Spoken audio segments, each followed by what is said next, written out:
Subscribe করুন সরকারি কর্মচারী চ্যানেলটিকে এবং পাশের বেল আইকনটিকে প্রেস করুন লেটেস্ট এবং ট্রেন্ডিং নিউজ সম্পর্কে সবসময় সবার আগে আপডেট পাওয়ার জন্য। এবার ট্রেনে ওঠার আগে অবশ্যই মনোযোগ সহকারে শুনে নিন ইন্ডিয়ান রেলওয়েসের তরফ থেকে জারি করা দুটো নতুন নিয়ম।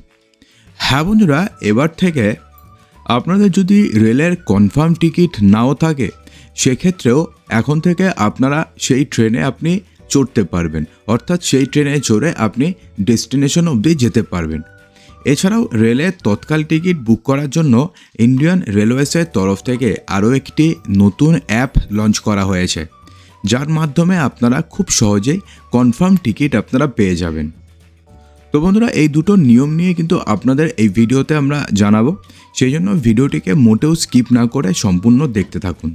তো বন্ধুরা, ইন্ডিয়ান রেলওয়েসের তরফ থেকে প্রথম যেই নিয়মটি জারি করা হয়েছে সেখানে দেখুন বলা রয়েছে যে रेलवे ने पल भर में बदल दिए ये अहम नियम, अब ट्रेन में बिना टिकट भी कर सकते हैं यात्रा।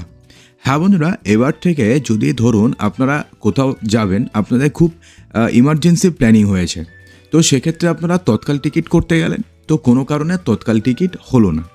তো সেক্ষেত্রে এতদিন পর্যন্ত কি অপশন ছিল যে তৎকাল টিকিট যদি আপনি করতে না পারেন তাহলে সেই ট্রেনে আপনি আর যেতে পারবেন না, কোনো অপশনই নেই। কিন্তু এবার থেকে কিন্তু ইন্ডিয়ান রেলওয়েজ এই নিয়মেরই কিন্তু একটা পরিবর্তন করেছে।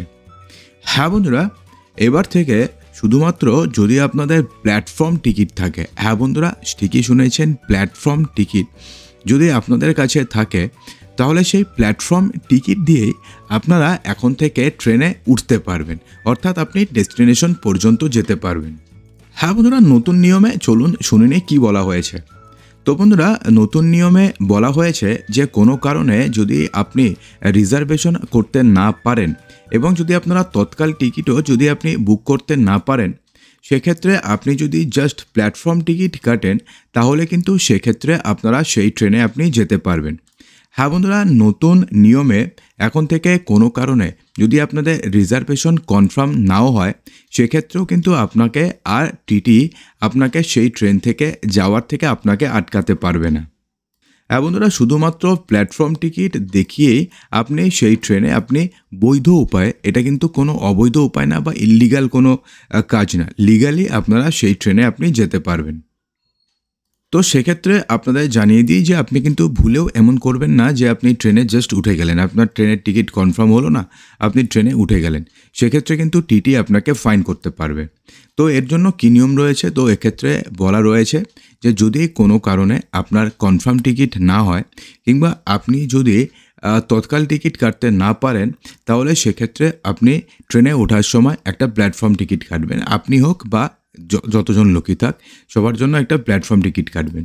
এবং প্ল্যাটফর্ম টিকিট কাটার পরে আপনার ভয় পাওয়ার কোনো কারণ নেই, আপনি ডাইরেক্ট চলে যাবেন হচ্ছে টিটির কাছে, ট্রেনে উঠে যাবেন, ট্রেনে ওঠার পরে আপনি টিটির কাছে চলে যাবেন। টিটির কাছে যাওয়ার পরে সেক্ষেত্রে টিটিকে আপনি বলবেন যে আমি টিকিট কাটতে গেছিলাম, তো কোনো কারণে আমার টিকিট কনফার্ম হয়নি, বা আমি তৎকাল টিকিট কাটতে গেছিলাম, তৎকাল টিকিটও আমি পাইনি, কিন্তু আমার যাওয়াটা খুব দরকার আছে।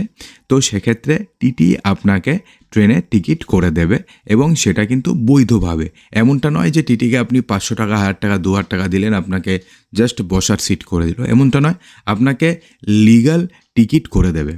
এবং যেখান থেকে আপনি উঠেছেন, অর্থাৎ যেই জার্নি, যেই প্ল্যাটফর্ম রয়েছে বা যেখান থেকে আপনি উঠেছেন সেখান থেকে ডেস্টিনেশন পর্যন্ত আপনাকে ভাড়া দিতে হবে।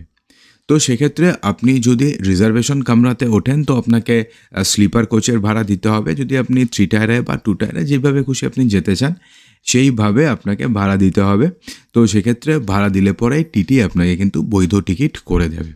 অর্থাৎ সেক্ষেত্রে যদি আপনার রিজার্ভেশন নাও হয়ে থাকে কিংবা আপনি যদি তৎকাল টিকিট নাও কেটে থাকতে পারেন সেক্ষেত্রেও কিন্তু আপনি ট্রেনে যাতায়াত করতে পারবেন। তো সেক্ষেত্রে কিন্তু একটা জিনিস অবশ্যই মাথায় রাখতে হবে যে যেই ইসেতে আপনারা যেতে চাইছেন, সে স্লিপার হোক, এসি 3 টায়ার হোক, 2 টায়ার হোক, সেখানে যেন অ্যাটলিস্ট একটা বা দুটো সিট ফাঁকা থাকে।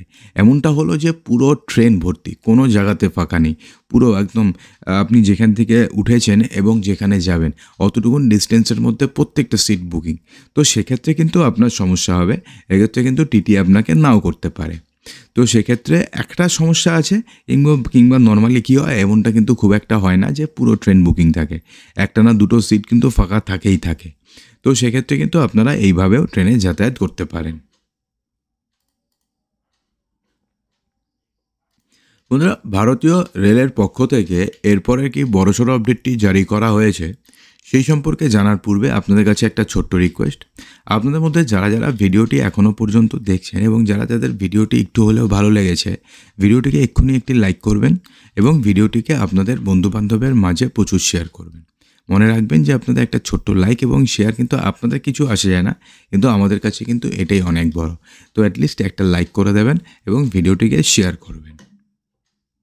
বন্ধুরা, সবার কাছে 1000টি লাইক এবং 1000টি শেয়ারের একটা ছোট্ট টার্গেট থাকলো। হ্যাঁ বন্ধুরা, এরপরের আপডেটে বলা রয়েছে যে ট্রেনের টিকিট বুকিংয়ের জন্য আইআরসিটিসি একটি নতুন অ্যাপ চালু করতে চলেছে, যেক্ষেত্রে আপনারা কনফার্ম টিকিট খুব সহজেই পেয়ে যেতে পারবেন। তো আপনাদের জানিয়ে দিই যে এই যে মোবাইল অ্যাপটি চালু করতে চলেছে সেটা এই বছরের শেষের মধ্যে কিংবা আগামী বছরের প্রথমের মধ্যে এই নতুন অ্যাপটি আপনারা প্লে স্টোরে কিংবা অ্যাপ স্টোরে পেয়ে যাবেন। টাইমস অফ ইন্ডিয়ার রিপোর্ট অনুযায়ী এ বছরের শেষ নাগাদ এটি চালু হতে পারে এবং কোনো কারণে এবছরের শেষ নাগাদ এটি চালু না হলে পরের বছরের মধ্যে এটি চালু হয়ে যাবে। তো সেক্ষেত্রে যে শুধুমাত্র আপনারা কনফার্ম টিকিট পাবেন তেমনটা নয়, এছাড়া ট্রেনের বা ট্রেন সম্পর্কিত আপনারা অনেক সার্ভিস এই অ্যাপের মাধ্যমেই পেয়ে যাবেন। এটা একটা কম্প্রিহেন্সিভ অ্যাপ হবে। তো সেক্ষেত্রে কী হবে, এই অ্যাপের সাহায্যে টিকিট বুক তো আপনি করতে পারবেনই, এছাড়া প্ল্যাটফর্ম পাস, মনিটর শিডিউল এবং অন্যান্য কাজগুলো কিন্তু এখান থেকে আপনারা করতে পারবেন। এবং এই অ্যাপটি তৈরি করছে centre for railway information system.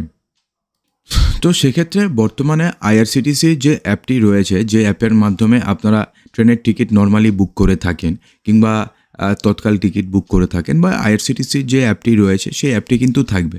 এমনটা নয় যে সেই অ্যাপটিকে বন্ধ করে দেওয়া হবে, আইআরসিটিসিও ঠিক একইভাবে চালিয়ে যাবে। এবং আইআরসিটির সাথে এই যে অ্যাপটি যেটার পরিকল্পনা চলছে এটা কিন্তু সাইমালটেনিয়াসলি কাজ করবে। এর ফলে কী হবে, আপনারা কোনো সময় যদি এই অ্যাপে যদি আপনাদের টিকিট বুকিং করতে সমস্যা হয় তো আপনারা ওই অ্যাপে করে নেবেন। এবং ইন্ডিয়ান রেলওয়েজের তরফ থেকে যেটা বলা হয়েছে যে নতুন যে অ্যাপটি তৈরি হচ্ছে সেটা আইআরসিটিসি অ্যাপের থেকে আরও ভালো হবে এবং এখান থেকে আপনারা খুব সহজে কনফার্ম টিকিট পেয়ে যাবেন। অনেক সময় কী হয়, আইআরসিটিসিতে বিশেষ করে যেটা হয় হচ্ছে তৎকাল টিকিট কাটার সময় শুরুতে যখন শুরু হবে তৎকাল টিকিট কাটা, তখন দেখবেন যে পুরো সিস্টেম স্লো হয়ে যাবে। তারপরে 1-2 মিনিট যেতে যেতে যখনই আপনি তৎকাল টিকিট কাটতে যাবেন, স্লিপার হোক কিংবা এসি 3 টায়ার হোক, তখন দেখবেন যে ফুল হয়ে গেছে, আপনাকে পুরো আরএসিতে ফেলে দেবে। তো এই জিনিসটি কিন্তু অনেক ক্ষেত্রে কম হবে, এমনটাই কিন্তু মনে করছে আইআরসিটিসি বা ইন্ডিয়ান রেল। তো বন্ধুরা, এই যে দুটো আপডেট রয়েছে যেটা ইন্ডিয়ান রেলওয়েজের তরফ থেকে জারি করা হয়েছে, এই দুটো আপডেটের মধ্যে কোন আপডেটটি আপনাদের সবথেকে বেশি ভালো লাগলো অবশ্যই কিন্তু ভিডিওর কমেন্ট বক্সে জানাতে একদমই ভুলবেন না। আর যদি ভিডিওটি ভালো লাগে তো লাইক করবেন, বন্ধুদের মাঝে প্রচুর শেয়ার করবেন এবং চ্যানেলটিকে সাবস্ক্রাইব অবশ্যই করবেন। তো দেখা হচ্ছে আমাদের আগামী ভিডিওতে আরও কিছু ইম্পর্টেন্ট নিউজ নিয়ে। ততক্ষণের জন্য ভালো থাকবেন, সুস্থ থাকবেন।